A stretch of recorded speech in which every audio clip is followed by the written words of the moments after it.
Situé à moins de 30 km de l'hippodrome de Vincennes, Grosbois est aujourd'hui le premier centre mondial d'entraînement des trotteurs. Les 412 hectares du domaine permettent de recevoir plus de 1500 chevaux, dont s'occupent environ 600 personnes. Mais avant d'être un centre d'entraînement, le domaine de Grosbois était une propriété de famille, un rendez-vous de chasse royale. Au château, fêtes et banquets se succédaient. Il y avait beaucoup de personnel sur le domaine de Grosbois à l'époque. Il y avait femmes de chambre, lingères, chauffeurs, cuisiniers. Enfin, vous voyez, c'est une grande maison. C'était la vie tout à fait d'aristocrate, quoi. Maurice Moncé occupe alors les fonctions de régisseur et de guide du château sous les ordres d'Élisabeth de la Tour d'Auvergne-Lauragais, dernière propriétaire de la famille princière. Le maréchal Berthier, ministre de la guerre de l'empereur Napoléon Bonaparte, achète le domaine en 1805 et y séjourne jusqu'à sa mort en 1815. Il l'agrandit en achetant autour terres et forêts pour en faire la plus belle chasse de l'Empire. Le corps central du château forme avec ses deux ailes Louis XIII un bel ensemble encadrant la cour d'honneur. Le château est classé monument historique. À l'intérieur du château, meubles et tableaux sont restés intacts. Tous les styles sont présents ici depuis Louis XIII jusqu'au Second Empire, avec des pièces rares et originales. Le maréchal Berthier, prince de Wagram, a laissé une superbe galerie évoquant l'épopée napoléonienne à travers d'immenses toiles représentant les batailles auxquelles il a pris part aux côtés de Napoléon. Son fils Napoléon Berthier fit aménager la bibliothèque où l'on trouve plus de 3000 ouvrages militaires, scientifiques et littéraires, ainsi qu'une collection de cartes et de plans de bataille. En traversant la galerie de passage, on découvre la salle à manger Louis XIII où l'on peut admirer les fresques représentant les fêtes grandioses données au château. Ces lieux semblent encore habités par l'âme de ses habitants. Ce qui devait être une simple maison des champs consacrée à la chasse est devenu bien plus que cela au fil de l'histoire. Au château de Grosbois, nous sommes à la demeure du maréchal Berthier, prince de Neuchâtel et de Wagram. Et de 1805 au 1er août 1962, le château est resté propriété de la famille. Le prince de la Tour d'Auvergne, dont la mère était l'arrière-petite-fille du maréchal Berthier, a vendu le domaine à la Société d'encouragement à l'élevage du cheval français, qui en est l'actuel propriétaire. C'est le 26 juillet 1962 que René Ballière, président de la Société d'encouragement à l'élevage du cheval français, acquiert le domaine pour y installer un centre d'entraînement de chevaux de course. Oui. Bon, tu prépares tous les chevaux pour travailler, là. René Ballière cherchait une solution pour regrouper les écuries d'entraînement et notamment le centre d'entraînement des trotteurs de Joinville-le-Pont. Fini les bruits des sabots ferrés qui résonnaient dans les rues où l'urbanisation grignote le territoire. Joinville, ça devenait impossible avec la circulation. On était obligé d'emprunter, de sortir les chevaux par la route. Et avec la circulation, c'était impossible. Bon, par contre, Joinville était très vivant parce qu'on rencontrait souvent les mêmes personnes. Il se créait une convivialité à Joinville. Circulation croissante et boom immobilier oblige la Société d'encouragement à l'élevage du cheval français à trouver un site protégé. Elle pense alors au domaine de Grosbois. Grosbois, c'était invendable. Et l'État avait un droit de péremption. C'est-à-dire que chaque fois qu'il venait des clients pour acheter le domaine, l'État mettait son droit de veto dessus pour éviter que ça soit vendu. Et lorsque la société a décidé d'acheter le domaine de Grosbois, l'État a donné son accord, puisque c'était pour conserver le château en l'état et puis pour préserver tout le domaine. La Société d'encouragement achète donc le domaine aux portes de Paris, mais après une rude bataille. Le président Ballière et ses collaborateurs les plus proches ont mené un combat important, parce que vous pensez bien que 450 hectares aux portes de Paris, avec un superbe château, faisaient des envieux. Mais en 1962, le cheval français achète le domaine de Grosbois contre vents et marées et crée, dans la foulée, un centre d'entraînement qui permet justement de regrouper les entraîneurs qui courent le plus souvent à Paris. Les premiers travaux commencent par la construction d'une grande piste d'entraînement de 1500 mètres sur 18 mètres de large.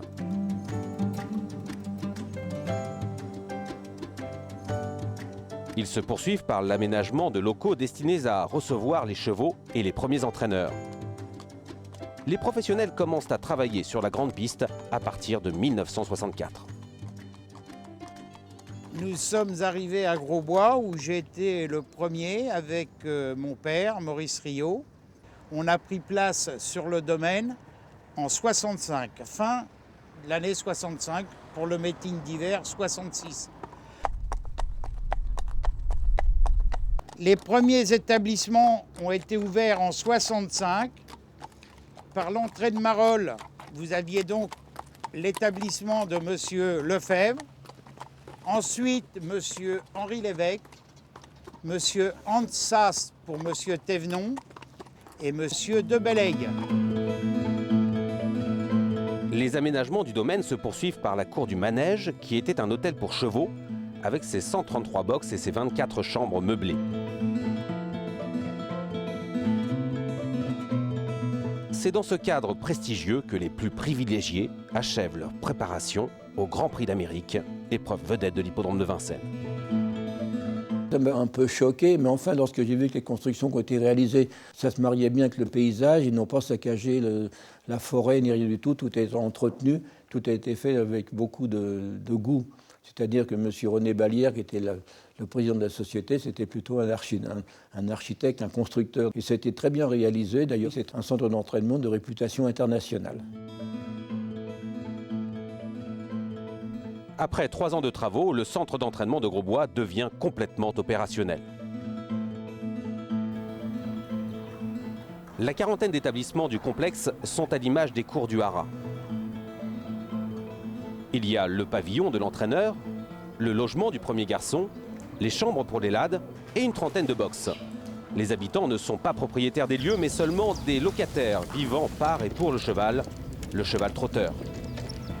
Sur le site, 38 personnes travaillent quotidiennement à l'entretien et à l'exploitation. On a quand même 10 hectares de bâtiments à entretenir. Je rappelle qu'ici, le cheval français est propriétaire de l'ensemble, y compris des bâtiments qui sont loués aux entraîneurs. Donc ça représente une charge de travail en maintenance assez conséquente, sans compter tout ce qui est non visible, les réseaux notamment, puisqu'on a des kilomètres de canalisation, d'eau, de gaz, d'électricité qui nous appartiennent donc pour desservir la totalité. Tout est privatif, l'éclairage public, effectivement avec toutes les prérogatives d'une petite commune, on va dire, concernant l'entretien du site et des bâtiments, en plus de l'entretien des pistes qui est spécifique à l'activité du cheval.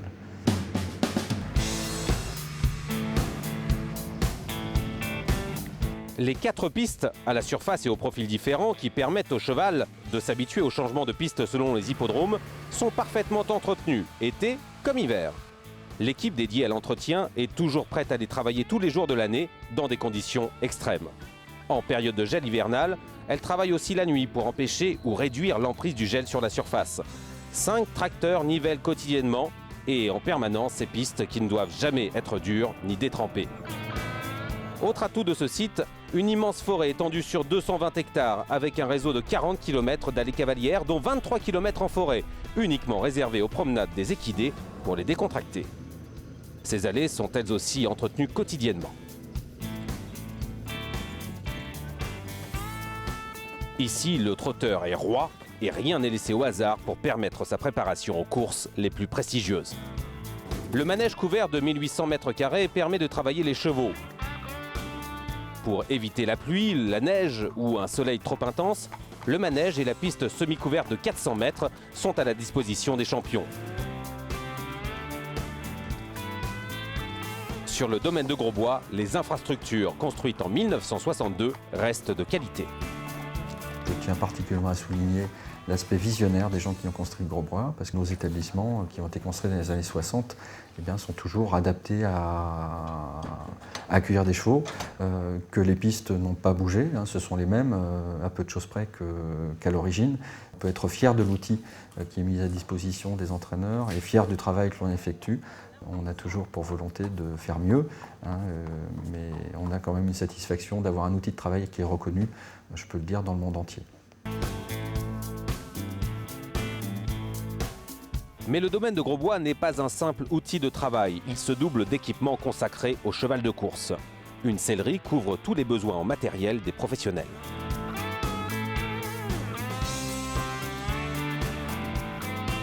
Le trotteur doit être équilibré, et l'équilibre vient de la ferrure. La recherche de cet équilibre est un véritable art dans lequel sont associés le maréchal ferrant et l'entraîneur. La maréchalerie du site est ouverte toute l'année et elle bat son plein pendant le meeting d'hiver.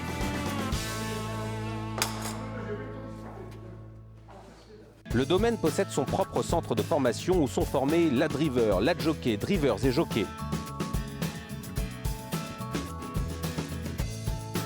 Tous les résidents du domaine bénéficient aussi des services d'un centre social proposant restaurants, cafétérias et espaces de loisirs. Le régisseur veille au quotidien de ce monde tout entier au service du trotteur. C'est-à-dire qu'aucun jour ne ressemble à l'autre. Et bon, sans prétention, on cumule un peu les activités de chef d'entreprise, de maire du village, d'assistant social, de curé quelquefois. Sur le site, la clinique vétérinaire est utilisée par une clientèle qui dépasse largement les simples habitants des lieux, incluant par exemple des pur-sang envoyés du centre d'entraînement de Chantilly, dans l'Oise.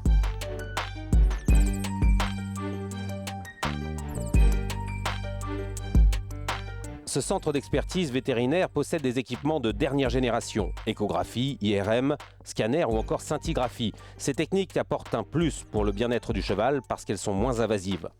Les vétérinaires associés de cette clinique sont de vrais spécialistes des problématiques liées à l'entraînement des chevaux de course, et plus particulièrement dans le domaine de la gorge. Comme tout champion de haut niveau, le cheval doit avoir une condition physique optimum pour pouvoir prétendre courir sur des hippodromes, et les conditions sont strictes pour être qualifié. Pour les épreuves de qualification, des boxes sont mises à disposition des entraîneurs venant de l'extérieur pour présenter leurs chevaux. Une trentaine d'épreuves sont organisées tous les ans. Elles nécessitent une organisation particulière avec des moyens humains et techniques pour assurer la sécurité, le travail de la piste et la logistique. Bonjour. C'est quoi ça, qualifié? Les jours de qualification, une dizaine de collaborateurs sont mobilisés pour ces opérations. Le 15e lot en piste, s'il vous plaît, le 15e lot en piste. Au départ. 5, 4, 3, 2, 1, top. Le cheval, pour pouvoir participer à ces épreuves, doit être déclaré à l'entraînement pour une durée de 60 jours minimum avant sa présentation.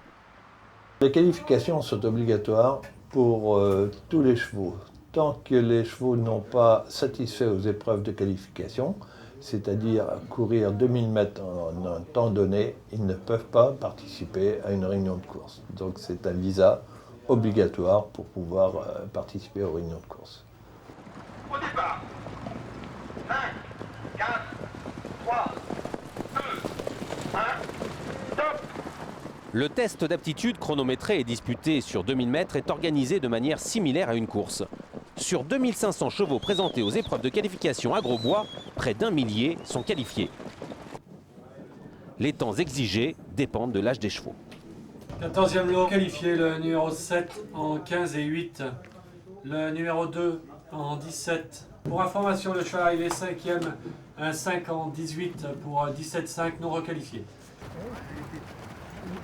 Premier contact officiel avec la compétition, la qualification est un moment important pour la suite de la carrière du cheval.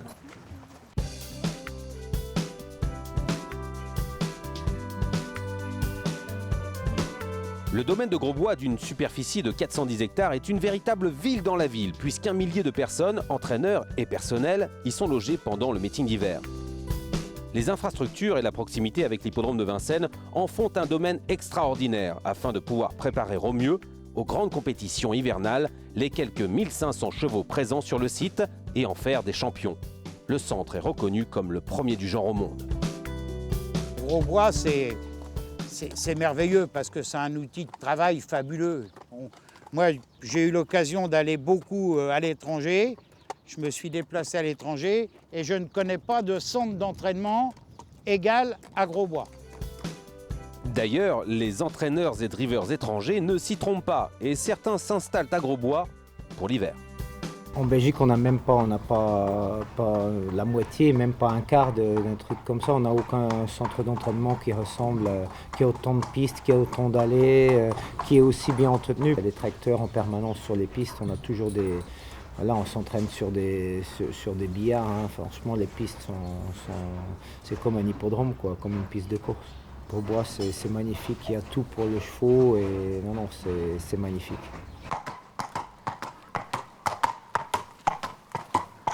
Pierre Vercruys, driver émérite, vit aujourd'hui à plein temps à Grosbois. C'est à 20 ans qu'il décide d'aller parfaire son bagage de driver et de futur entraîneur, mais aussi découvrir une autre culture. 5 ans plus tard, il revient en France et s'installe ici, à son compte, à Grosbois. Disons qu'aux États-Unis, il y a des centres d'entraînement, aussi bien de trotteurs que de galopeurs, qui sont très fonctionnels, mais qui ne sont pas spécialement beaux, comme le site de Grosbois. Pour avoir voyagé au Canada, États-Unis, dans les pays d'Asie et dans toute l'Europe, je n'ai jamais rencontré un centre d'entraînement aussi perfectionné, beau et à proximité d'une capitale. Donc on peut largement se vanter d'avoir le plus beau site au monde. En hiver, à Grosbois, le trotteur est roi et les meilleures conditions sont réunies pour ces stars des hippodromes. Tels Roquépine, Tabriz, Une de Mai, Bellino, Fakir du Vivier, Adolphe du Vivier, Ténor de Beaune ou encore Eddie Cash. Tous les grands hommes et les grands champions qui ont jalonné l'histoire du trot sont réunis au musée de Grosbois, une initiative entérinée en 2010 par le président du cheval français, Dominique de Bellègue.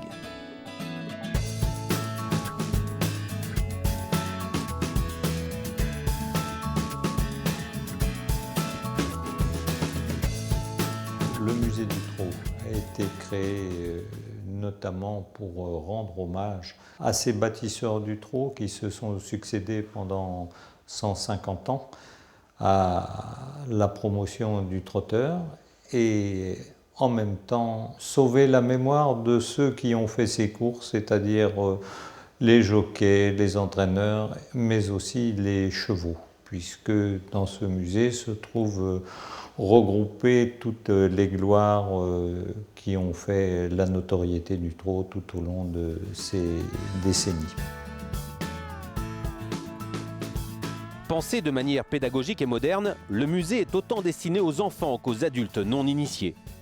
L'histoire des courses attelées, l'évolution des attelages et des harnachements, l'élevage, les métiers du trot, le pari.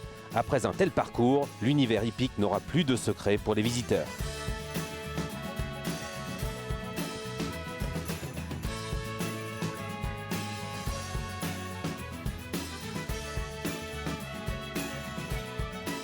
Le domaine de Grosbois, qui accueille un centre international d'entraînement pour les chevaux de course, complète parfaitement Paris, véritable capitale mondiale du trot. Les chevaux sont entraînés là à longueur d'année et principalement pour le meeting d'hiver. L'hippodrome de Vincennes est la principale raison d'être des 1500 chevaux préparés à Grosbois.